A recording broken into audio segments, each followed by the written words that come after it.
Bonsoir à toutes et à tous et bienvenue à cette nouvelle édition de Direct ce soir. Nous allons parler tourisme à la lumière des efforts déployés par l'État et surtout par le ministère du Tourisme et des Antiquités, et justement pour relancer cette activité et ce secteur très important pour l'Égypte. Donc on va parler et du tourisme, mais efforts des découvertes, parce que voilà, tellement sont liés les découvertes archéologiques et le tourisme culturel ici en Égypte. Donc tout cela, ça va être dans la partie débat. On commence comme d'habitude avec l'actualité. On commence effectivement par le président Abdel Fattah el-Sisi qui s'est réuni aujourd'hui avec le Premier ministre Dr Mostafa Madbouli, le ministre de l'électricité et des énergies renouvelables, le ministre du logement et le directeur général adjoint de l'autorité des projets des services nationaux.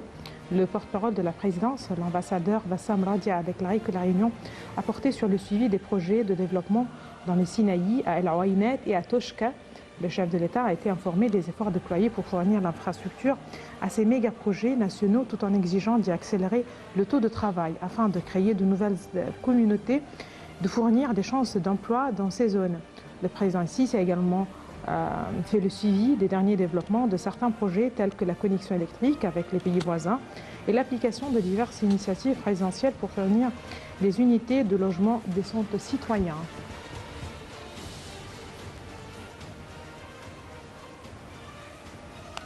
Le président Sisi a affiché justement son espoir aujourd'hui de poursuivre la coordination tripartite entre l'Égypte, la Jordanie et l'Irak pour faire face aux défis qu'affronte la région.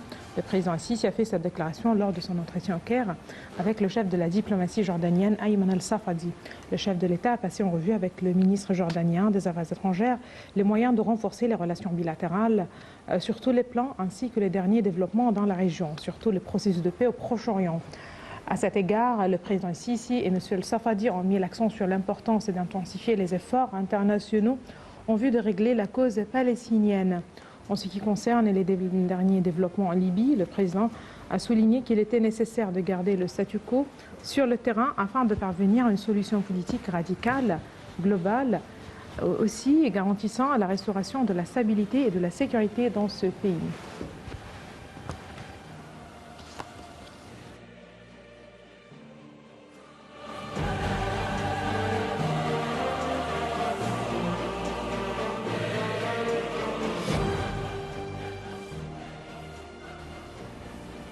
Le chef de la diplomatie, Sameh Shoukry, a mis l'accent aujourd'hui sur l'importance de la coordination tripartite entre l'Égypte, la Jordanie et l'Irak. Shoukry a fait cette déclaration lors d'une conférence de presse conjointe avec ses homologues jordaniens, Ayman al-Safadi, et irakien Fouad Hussein, tenue au Caire à l'issue d'une réunion sur le mécanisme de la coordination tripartite.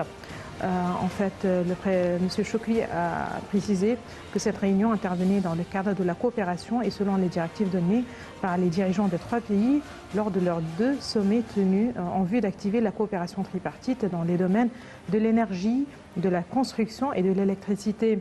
Le ministre des Affaires étrangères a précisé qu'il œuvrait en vue d'activer cette coopération pour le bien des trois peuples et sur fond d'accords politiques et économiques, ajoutant qu'il était aussi possible d'aborder des questions politiques.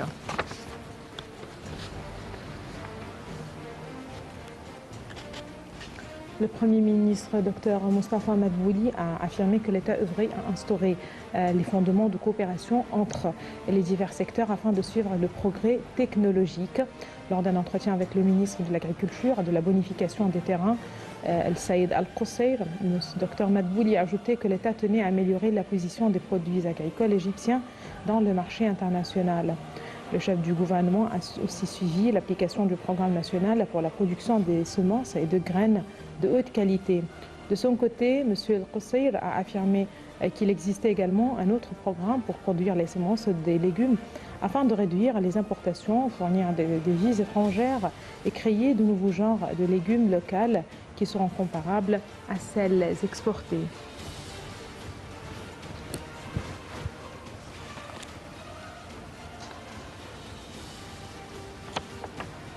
Voilà. À présent, Madame, Monsieur, on passe justement à ce sujet dont on parle ce soir.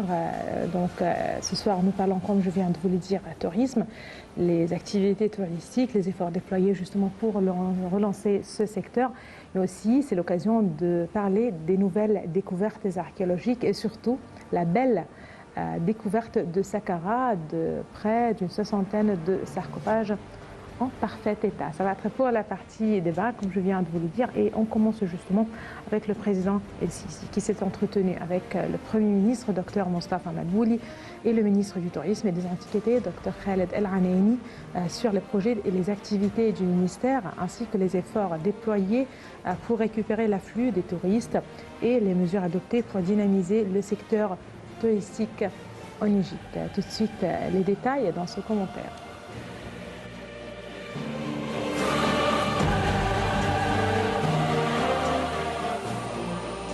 Le président Abdel Fattah el-Sisi a tenu une réunion avec le Premier ministre Dr Mostafa Madbouli et le ministre du Tourisme et des Antiquités Dr Khaled El-Anaini pour examiner les projets et les activités du ministère. La réunion a abordé aussi les efforts déployés pour récupérer l'afflux des touristes et les mesures adoptées pour dynamiser le secteur. Le chef de l'État a donné des directives de maintenir la main-d'œuvre du secteur touristique et de garantir la stabilité de leurs conditions. Ceci intervient dans le cadre du soutien accordé par le gouvernement au secteur du tourisme en cette période de pandémie de Covid-19. Le président El-Sisi a également instruit de poursuivre les efforts de la modernisation des sites archéologiques dans les 4 coins du territoire national. Ceci intervient conformément à la volonté de l'État de valoriser et de jeter la lumière sur la culture et la civilisation égyptienne. Les efforts en question renferment les activités de restauration des sites archéologiques et la construction de musées, notamment le Grand Musée égyptien et le Musée national de civilisation.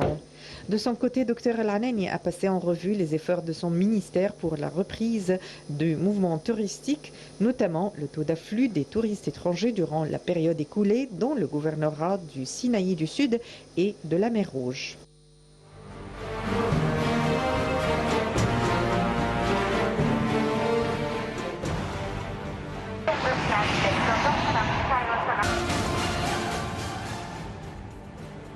Voilà, le monde entier souffre et lutte contre cette pandémie, contre le Covid-19 et qui a affecté beaucoup de secteurs, certainement dans le tourisme. Ici en Égypte, le tourisme a repris dans certaines villes, a repris entièrement, si on peut dire, dans certaines villes qui ont été déclarées, exemple, et tout à fait sans Covid-19, sans cas de contamination. Il s'agit des gouvernorats de Marsa Matlouh, Marsa Alam, le Sinaï du Sud et Hurghada. Ce soir, nous allons parler de comment faire face justement à cette pandémie, à dépasser cette pandémie et garder surtout un certain mouvement de tourisme. C'est l'occasion, comme je viens de le dire ici, de parler des découvertes archéologiques. Nous avons le plaisir d'avoir avec nous ce soir Dalia Fathi. Bonsoir, vous êtes guide touristique. C'est sûr.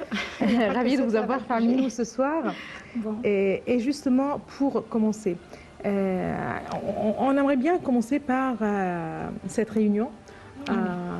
Puisque le chef de l'État s'est récemment entretenu avec le Premier ministre, Dr Mostafa Madbouli, du ministre du Tourisme et des Antiquités, Dr Khaled El-Anaini, et c'était l'occasion surtout d'examiner les projets et les activités du tourisme. C'est-à-dire que le pays continue justement le travail et les préparatifs justement pour être tout à fait prêt une fois que le mouvement touristique a repris entièrement.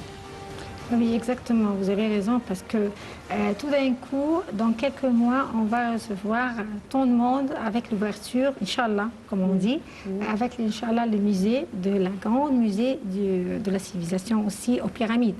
Alors, de temps en temps, on rêve de ce jour-là, et c'est pour ça, depuis maintenant, depuis quelques temps aussi, il y a 3 mois qu'on prépare pour l'ouverture du tourisme, Inch'Allah, le mois d'octobre. C'est pour cela, c'était évidemment un grand projet que Dr Khaled El-Anaini a donné pour tout le monde, à préparer dans le secteur du tourisme tous les moyens comme il faut de recevoir la grande époque du tourisme. Alors, bien à voir que aussi nous sommes dans ce tourisme un pays attractif attractive de point de vue. Et il y a tant de choses à partir de coronavirus qu'on a eu. Et c'était ouvert dans le cas, c'était fermé le vol ou bien c'était bloqué le vol avec les pays étrangers. Alors parmi ça, c'est l'ouverture de 13 musées à la suite, comme ça, que personne n'a rien voir. Et c'est pour cela.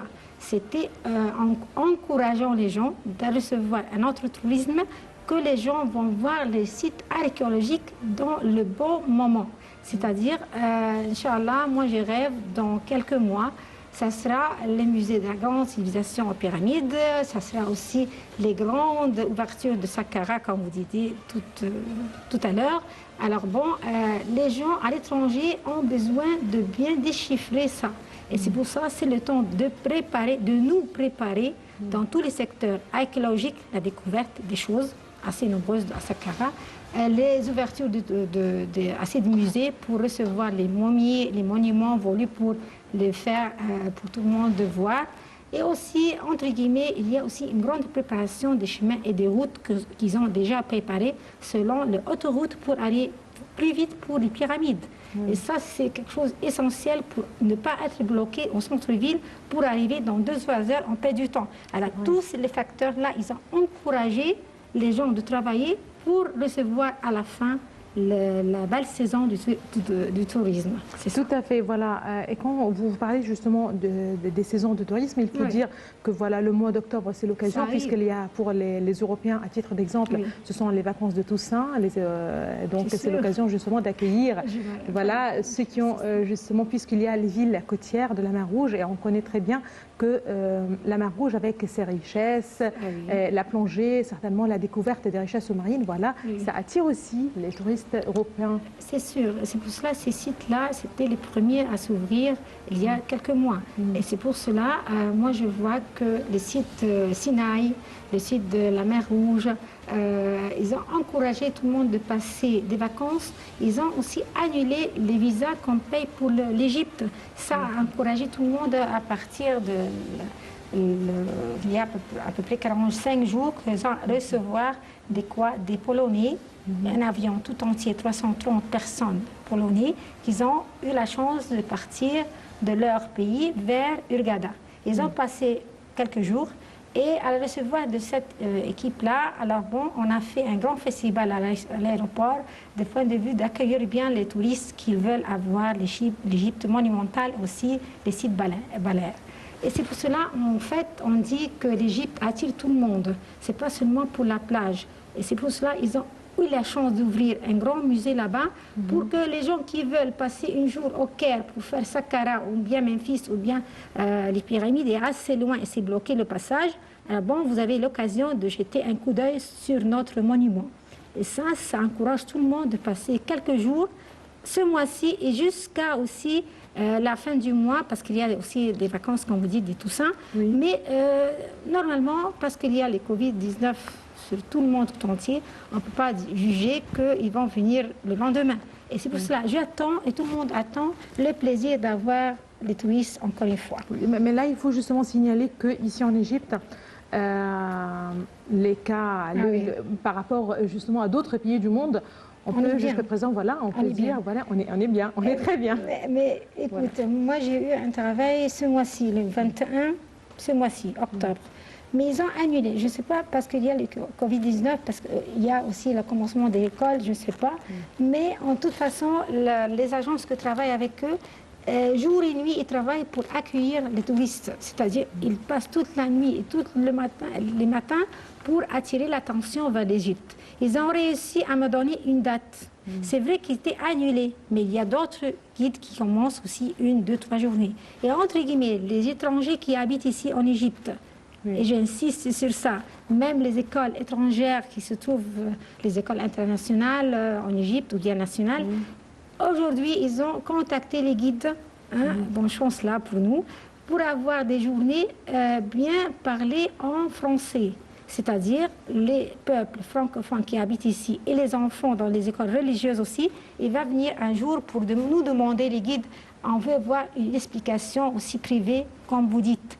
Alors, on va encourager, même sur le monde tout entier, parce que moi, je vais filmer tout ça.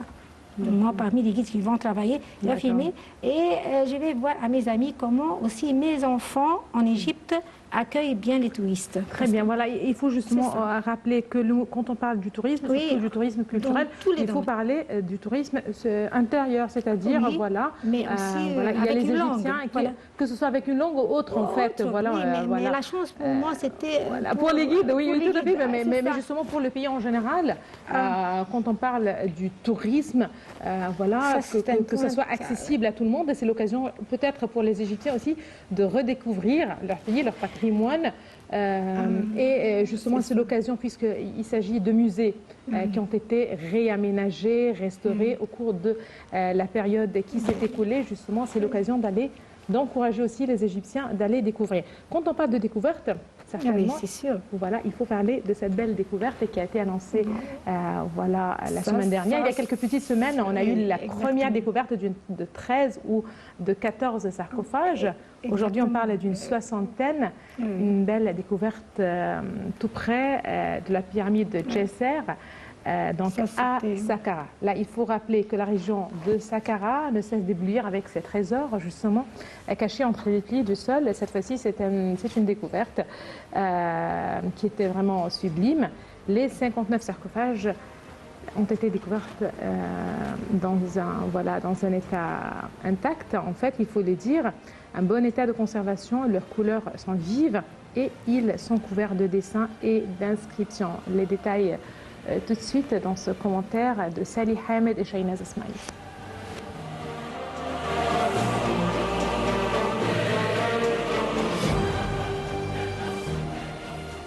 Une soixantaine de sarcophages en parfait état ont été découverts dans la nécropole de Saqqara au sud du Caire, où ils avaient été ensevelis il y a plus de 2500 ans. Il y a près de 3 semaines, nous avons trouvé 13 sarcophages scellés et intacts. Et la semaine suivante, nous en avons annoncé 14 supplémentaires.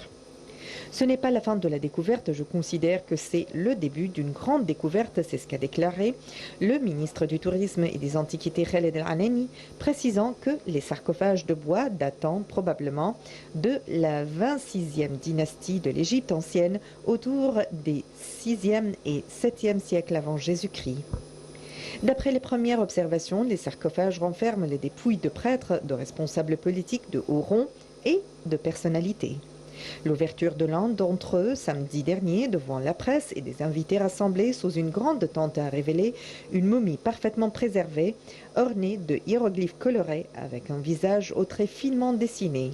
Des dizaines de statues ont également été récupérées aux alentours, en particulier une figurine en bronze de dieu de la fleur de lotus Nefertum. Tous les sarcophages couverts de dessins complexes aux couleurs vives ainsi que des hiéroglyphes doivent être transportés au grand musée égyptien dont l'inauguration prévue fin 2020 a été reportée à l'année suivante. Ils seront placés dans une salle faisant face à celle qui doit accueillir 33 sarcophages scellés et des prêtres de la 22e dynastie découverts en 2019 à Luxor dans le sud de l'Égypte. Le site de Saqqara, qui se trouve à 25 km au sud des pyramides du plateau de Gizeh, abrite la nécropole de la capitale de l'Égypte ancienne Memphis. Il est classé au patrimoine mondial de l'UNESCO. Ces sarcophages remontent à la basse époque, la 26e dynastie. Ils appartiennent aux prêtres et aux hauts responsables de fonctionnaires de l'État. C'est ce qu'a indiqué le secrétaire général du Conseil général des Antiquités, Mustafa Waziri, expliquant que les archéologues avaient trouvé des sarcophages lors de l'excavation de plusieurs puits funéraires, faisant jusqu'à 12 mètres de profondeur. Selon lui, il repère de nouveaux puits depuis 2 jours. Les fouilles menées à Saqqara ont mis au jour ces dernières années des trésors archéologiques ainsi que de nombreux animaux momifiés.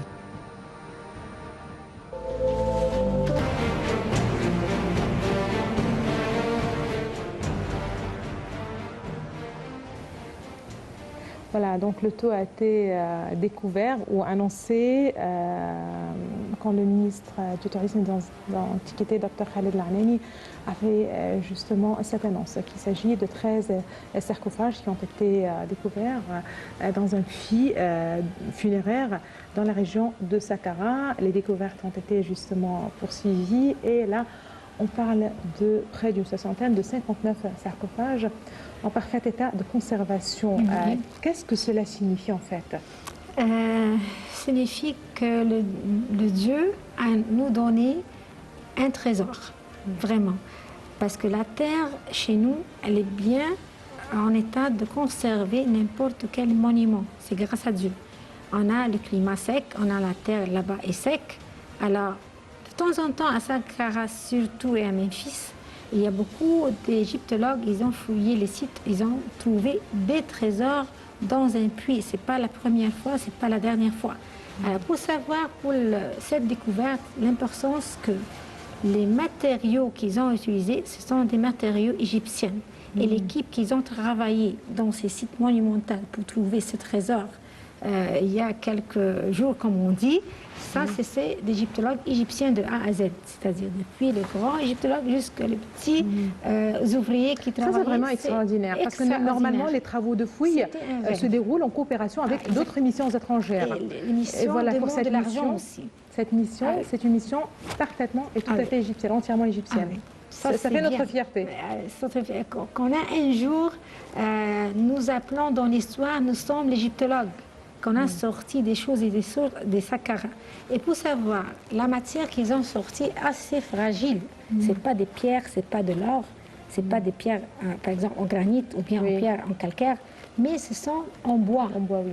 Le bois demande plein de soins, ou bien de soins, c'est-à-dire eux, ils ont été spécialistes de bien soigner ce bois-là. En plus, la découverte, c'était pas une seule fois, c'était 2 à la suite. Si vous entendez parler, c'était une vingtaine, ensuite une trentaine.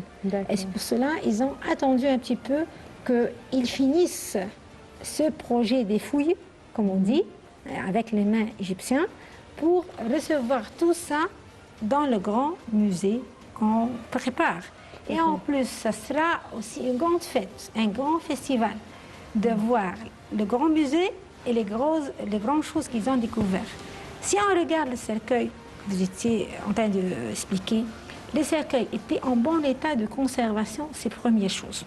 Les couleurs, c'est assez vif. Si on parle des bleus, c'est le bleu vif, le bleu turquoise. Si on parle du marron, c'est marron. Si on parle du rouge, c'est rouge. Et c'est pour cela qu'on n'a rien changé des couleurs. Par suite, c'était un chef d'œuvre avec un main égyptien qui trouve ces couleurs-là bien faits et bien conservés. Il y a des dessins qu'on décrit, des motifs, des dessins complexes et des hiéroglyphes. Qu'est-ce qu'on veut dire par des dessins complexes? Dessins complexes, c'est-à-dire il n'y a pas des couleurs artificielles. D'accord. Première chose.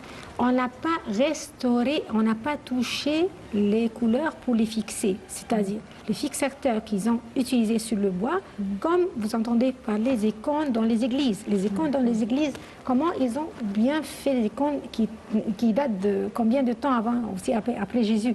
Et c'est pour cela les couleurs c'était intactes. Pourquoi? Ils mettaient le blanc d'œuf. Vous connaissez le blanc d'œuf? Oui. C'est pas le jaune d'œuf. Le blanc c'était comme des gommes comme ça à la base du blanc d'œuf et ils fixaient les couleurs. Mais il y a des facteurs qui aident nous, égyptologues, et vous, de bien sentir les couleurs, parce qu'il y a une chose dans les tombes très très bien remarquée. Il n'y a pas l'humidité. Ah, d'accord. C'est-à-dire, n'importe quel temps vous entrez à Saqqara ou bien dans les sites de la rive ouest du Nil, la rive occidentale du Nil, où il y avait les tombes des anciens pharaons, alors il n'y a pas quoi? L'humidité. Pourquoi? Parce que le Nil, c'est assez loin. En plus, ils ont choisi la meilleure place pour déposer les dépouilles du corps. Alors, personne rentre, c'est-à-dire il n'y a pas une respiration, il n'y a pas de vapeur d'eau qui se colle sur les couleurs dans les tombes, par exemple, à Saqqara. Et par suite, sur les cercueils, c'est la même chose. Il n'y a pas aussi des visiteurs qui touchent. Même si ça, c'était sur place et c'est pas sous verre, parce que le verre, parfois, abîme les couleurs. C'est pour cela, parfois, on met les couleurs en plein air parce qu'on ne risque rien du tout. On ne touche pas, on ne parle pas de près, et c'est pour cela qu'il n'y a pas l'humidité qui reste sur la paroi. Et justement, si je touche une table comme ça, avec mes doigts, ça donne des taches. Ça se voit, le verre avec des taches. Et par suite, la pierre, c'est la même chose, et là aussi, le bois, c'est la même chose. Et c'est pour ça, pour restaurer simplement, il nettoie avec du coton, des éponges, des choses spéciales, tout sec. Ensuite, il met le même produit qu'ils ont utilisé le blanc d'œuf ou bien un vernis un petit peu pour un petit peu nettoyer le cercueil en bon état de conservation. Et il y a une chose aussi que l'Égyptien en fait un secret pour nous, qu'il y avait un secret de désastre. Toujours je le parle comme ça. C'est quoi le secret de désastre? Que la rive gauche, et c'était loin de l'augmentation du Nil. S'il n'y avait pas l'inondation dans l'époque des pharaons, c'est-à-dire rien à toucher d'humidité, et par suite c'était bien fermé, et parfois c'était dans des puits assez loin, comme à Saqqara qu'ils ont trouvé, des hypogées parfois. Hein. Mais la question, comment ils ont pu faire ça sans une lumière jusqu'à la fin? Ça s'y m'étonne beaucoup. Ils m'ont donné des résultats, comme des égyptologues qu'on a fait, ou bien on a lu beaucoup des bouquins étrangers, et parfois aussi on a analysé ça. On dit peut-être la lumière qui passait avec des miroirs jusqu'à la fin, peut-être, mais la façon de faire ces cercueils sans lumière, et parfois les parois sans lumière, ça c'est quelque chose de désastreux. C'est-à-dire bien fait, bien remarqué ça, et on parle d'une date, c'est pas avant-hier, c'est pas il y a un an. On parle de 2000 ans avant Jésus, plus le 2500 avant Jésus-Christ. Ah, ça fait le tout, c'est 4500 avant Jésus. C'est merveilleux. Quand on parle justement de... Voilà, c'est un chiffre. C'est magnifique. Quand on parle justement de la dynastie à laquelle appartiennent justement ces sarcophages, on parle qu'ils appartiennent probablement ou qu'il a probablement de la 26e dynastie, autour des 6e et 7e siècle avant Jésus-Christ. Qu'est-ce que vous pouvez justement nous dire à propos de cette dynastie? Quelle est l'importance de cette dynastie dans l'histoire de l'Égypte ancienne? Parce que cette histoire, on l'appelle un peu tardif, c'est-à-dire l'époque de Ramsès, l'époque de Toutmosis, toute l'époque de la Nouvelle Empire, c'est presque fini parce qu'on parle de la fin de leur Nouvel Empire. Cette période-là, il y avait les prêtres et les prêtresses, il y avait les hauts fonctionnaires qui dominent. Il y avait les Nubiens qui arrivent, il y avait aussi quelques désordres dans l'État égyptien ancien. Pour faire la momification et les cercueils de cette façon, ça signifie qu'il y avait une bonne, comment on dit, État, un bon gouvernement, un bon règne, malgré qu'il y avait un haut fonctionnaire. Et parmi aussi les égyptologues, ils ont été un peu inquiets qu'on n'a pas découvert un seul sarcophage qui date de l'époque d'un pharaon ou bien un roi. Toujours tous les cercueils qu'ils ont trouvés de l'époque tardive de l'histoire, et en plus, entre guillemets, ce sont les hauts fonctionnaires et les prêtres. Et ça signifie qu'il était bien fait.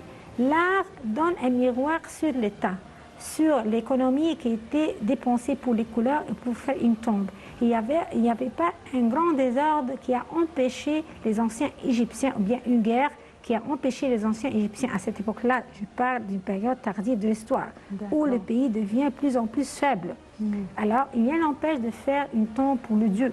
Rien n'empêche de faire les rites de la momification. Rien n'empêche de faire des belles couleurs dans les tombes en attendant le jour funéraire ou bien le jour du jugement dernier, comme on dit. Et c'est pour cela, ça prouve qu'il y avait plein d'ordres de ces prêtres. Et l'État, c'était bien, dans cette époque-là, de faire sortir un art pareil. En espérant, nous, on va revivre aussi un tourisme dans cette époque-là de Covid-19, bien fait, bien préparé, comme les Égyptiens anciens comment on fait dans la période tardive de l'histoire. C'est pas assez loin, l'histoire se répète un jour, c'est sûr. Et c'est ça se répète, voilà. Ça, c'est Saqqara, c'est un chef-d'œuvre. Entre guillemets, c'est un chef-d'œuvre. Saqqara, un chef-d'œuvre qui n'est pas très loin du site des pyramides, à 25 peut-être kilomètres des pyramides de Gizeh. Très bien. Voilà, puisque le Grand Musée se prépare à accueillir justement ces sarcophages, mais est-ce qu'il va y avoir justement un certain réaménagement pour le site où a été découvert sur Saqqara même, puisque voilà, on ne va pas transporter en tout cas la pyramide, c'est-à-dire que c'est tout un site.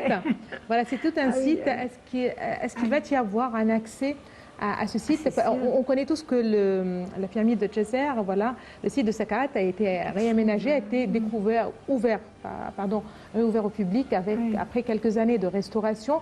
mais c'est le Covid, voilà, 19 et qui a empêché justement qu'on puisse découvrir comme il faut ce site.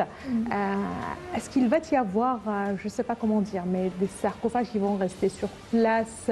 Je ne sais pas. Est-ce que ce sera possible de découvrir sur place ce trésor où tous les sarcophages vont justement être honorés au Grand Musée égyptien? Une bonne question dans une meilleure position.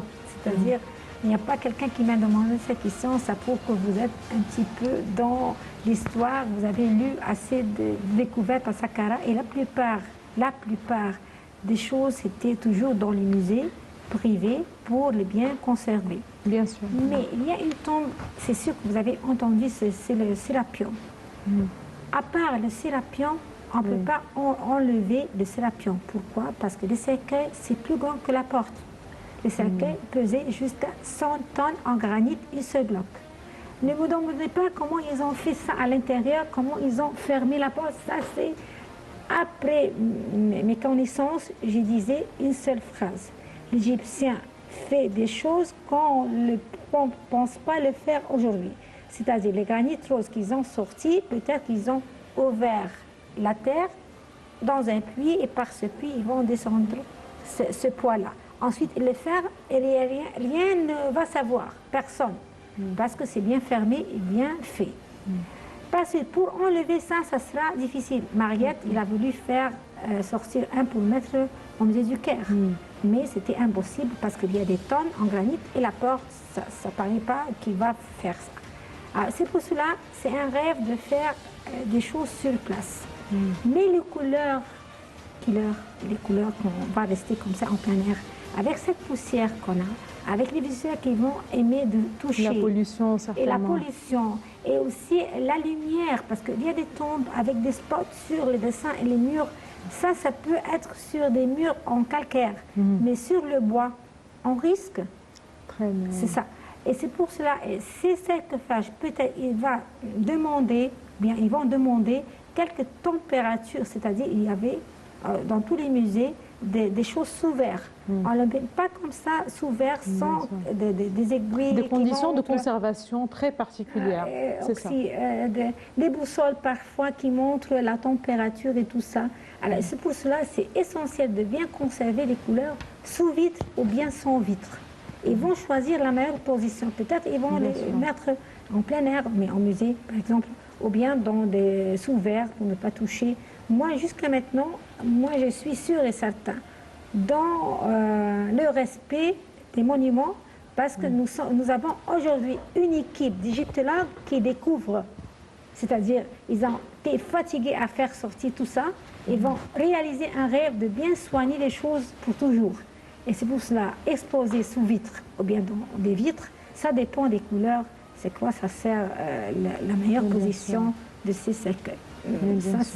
Ça sera logiquement, c'est bien fait. Bien sûr. Là, il faut justement rappeler, avant de clore ce dossier, que le ministre des Antiquités a invité des ambassadeurs. C'est sûr. Voilà, pour être présents, justement, pour admirer et apprécier ces sarcophages.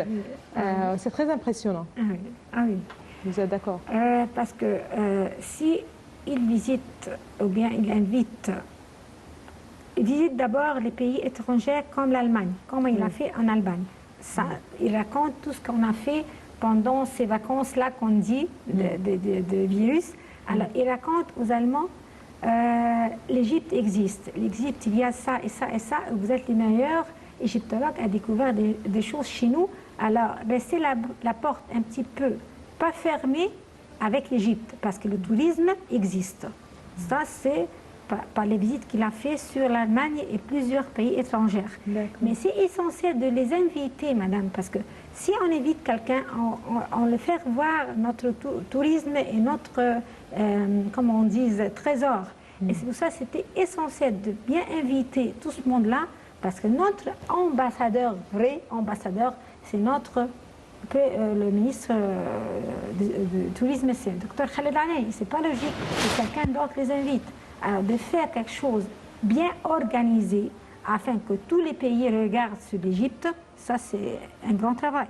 Bien sûr. Et plus que ça, un pays touristique, ça dépend de deux choses. Ou bien, moi, je vous invite, selon une fête chez moi, ou bien une découverte assez mondiale qui va donner un écho sur tout le monde, ça va? Et on réalise ce rêve-là, la découverte de Saqqara, le musée des pyramides, et ainsi de suite, les autres musées qu'on a ouverts. Ou bien les plages aussi que l'on a fait, les routes, tout ça, ce sont des choses qui ont donné un écho Bien sûr. dans le monde tout entier. Deuxième face, la façon de, comme on dit, de déposer les choses dans des vitres, attirer l'attention, la place des choses assez grandioses. Et ça m'a réalisé déjà parce que le touriste dépend du temps aussi pour aller vite pour une site pour voir toute chose. Alors, ils ont réalisé deux rêves à la suite, de faire, montrer pour le touriste, tu vas arriver dans 10-15 minutes, selon un site monumental, bien exposer les choses devant vous. Alors, tu ne risques pas le temps, tu ne risques pas d'être tombé malade, tu ne risques pas de perdre du temps.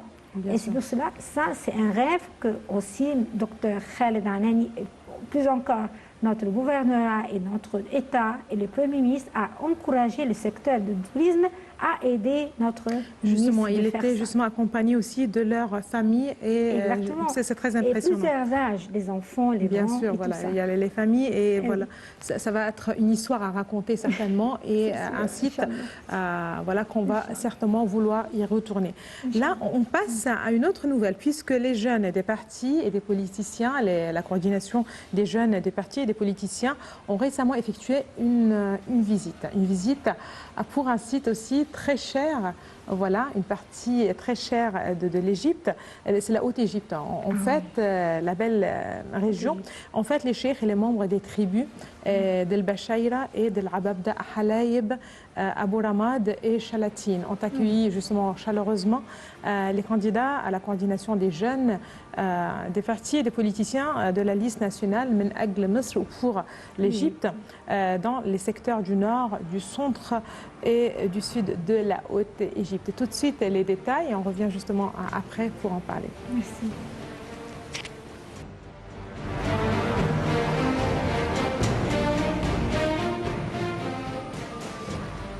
Les cheikhs et les membres des tribus d'El Bichériya et d'Al Abda à Halayib, Abu Ramad et Chalatine ont accueilli chaleureusement les candidats à la coordination des jeunes des partis et des politiciens de la liste nationale Men Agli Misr ou pour l'Égypte dans les secteurs du nord, du centre et du sud de la Haute-Égypte. Les jeunes des tribus montés à dos de chameaux, portant des drapeaux de l'Égypte et organisé une marche de bienvenue composant de 50 véhicules à 4 roues motrices accueillant les membres de la coordination, scandant des slogans Vive l'Égypte et Vive le président Abdel Fattah el-Sisi.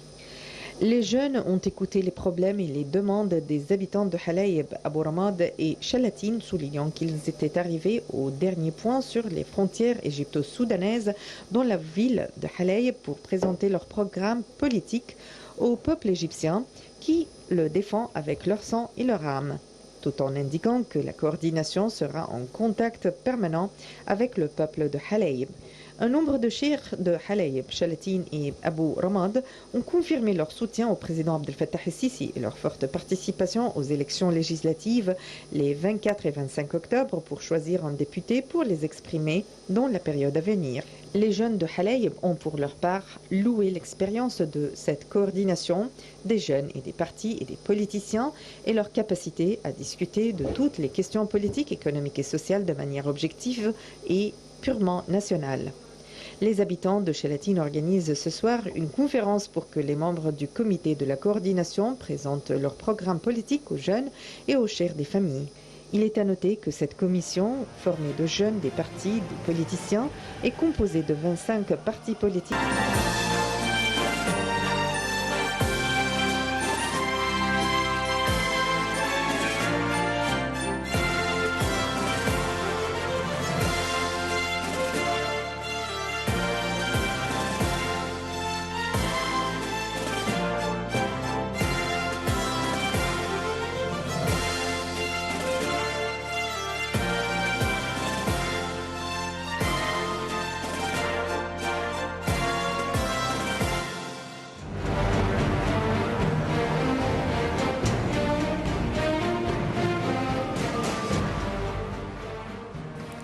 Voilà, c'est une visite en fait, je ne sais pas comment dire, mais très intéressante. Ah oui. Voilà, aller parler aux habitants de ces régions et écouter les problèmes et les demandes des habitants de Halaïb, Abou Ramad et Chalatine. Exactement. Et voilà, il faut parler de ce sont les points, les derniers points peut-être, voilà, Oui, c'est essentiel. des frontières de l'Égypte, Oui. mais aussi ce sont des régions touristiques vierges.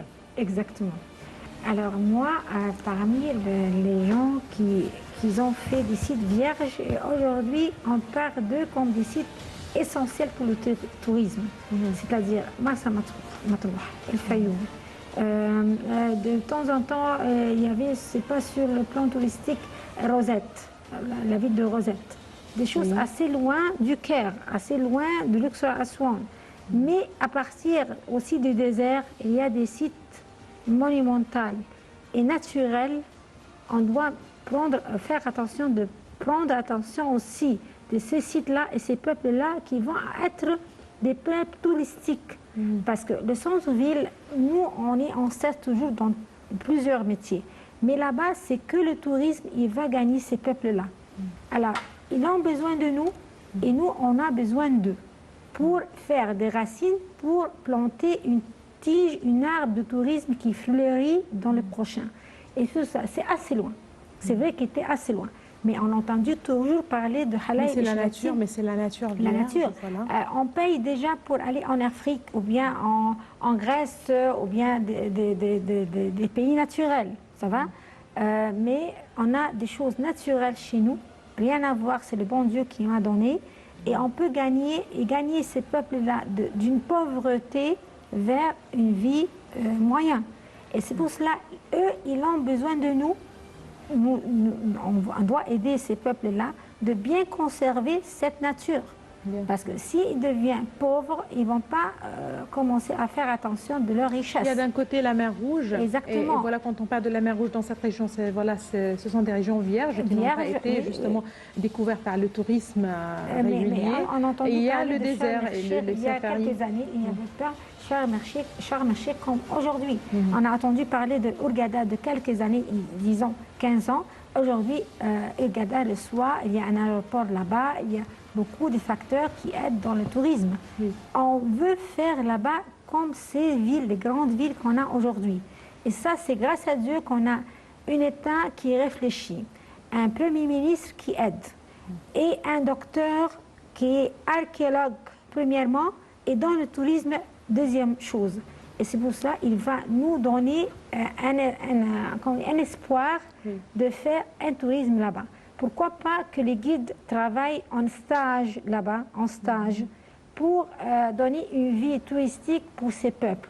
Ensuite, on va prendre petit à petit les choses essentielles pour faire rouvrir là-bas des sites ou bien des camps monumentaux ou bien des camps naturels pour les touristes. Tout à fait. Il n'y a rien à voir que dans ces sites-là, il y a les pierres précieuses, c'est sûr, c'est sans toucher, sans faire.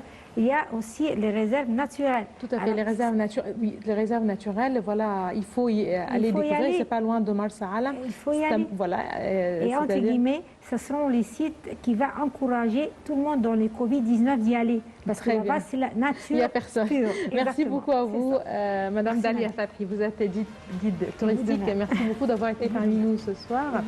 Madame, Monsieur, merci à vous aussi de nous avoir suivis. Excellente soirée à toutes et à tous et à la prochaine.